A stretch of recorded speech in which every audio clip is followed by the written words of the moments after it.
Après avoir présidé la cérémonie de rentrée solennelle des cours et tribunaux, le président de la transition, président de la République, chef de l'État, le général Brice Clotaire Oligui Nguema, a reçu ce jour au Palais Rénovation le rapport du Parlement réuni en constituante sur le projet de la nouvelle constitution de la République.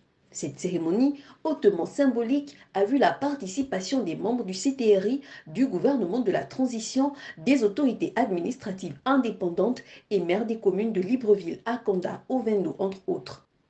S'inscrivant dans le chronogramme de la transition, ce projet de constitution élaboré par un comité constitutionnel mis en place à l'issue du dialogue national inclusif tenu en avril dernier résulte des dites assises ayant permis de recueillir plus de 1000 propositions sur des questions diverses, dont celles liées à la nouvelle constitution tenant compte des aspirations du peuple. En effet, conformément aux dispositions des décrets du 9 septembre 2024 instituant l'Assemblée constituante et portant convocation d'une réunion du Parlement en Assemblée constituante, les dits travaux se sont déroulés du 12 au 23 septembre 2024 au Palais Léon-Bas. Le président de l'Assemblée nationale a tenu à saluer la décision du président de la République d'inclure le Parlement dans le processus d'adoption d'une nouvelle constitution et sa volonté d'associer toutes les forces vives à la refondation institutionnelle de notre nation. Nous nous réjouissons par ailleurs des propositions innovantes contenues dans le projet de loi.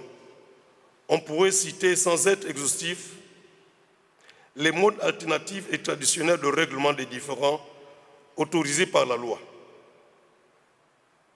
Le statut de position démocratique. Cela témoigne en effet de l'engagement du chef de l'État pour un Gabon moderne, solidaire et tourné vers l'avenir. Ayant reçu plus de 800 amendements après examen minutieux des parlementaires, ces travaux sont le fruit des réflexions du Comité constitutionnel national. Je reçois avec bonheur le fruit du travail du Parlement de la transition.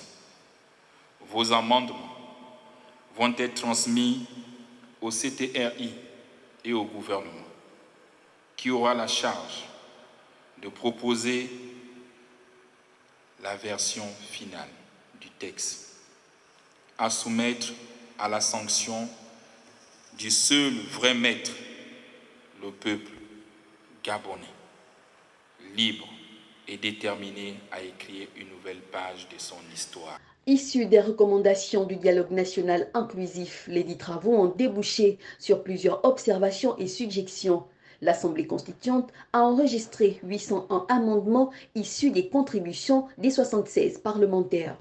Les débats au cours des travaux ont porté essentiellement sur le type de régime politique, les critères d'éligibilité à la présidence de la République, l'organisation et l'équilibre des pouvoirs, l'organisation du pouvoir législatif et ses rapports avec le pouvoir exécutif, la réforme de la Cour constitutionnelle, l'indépendance de la justice, les missions du Conseil économique, social et environnemental et l'accès à la propriété foncière, entre autres.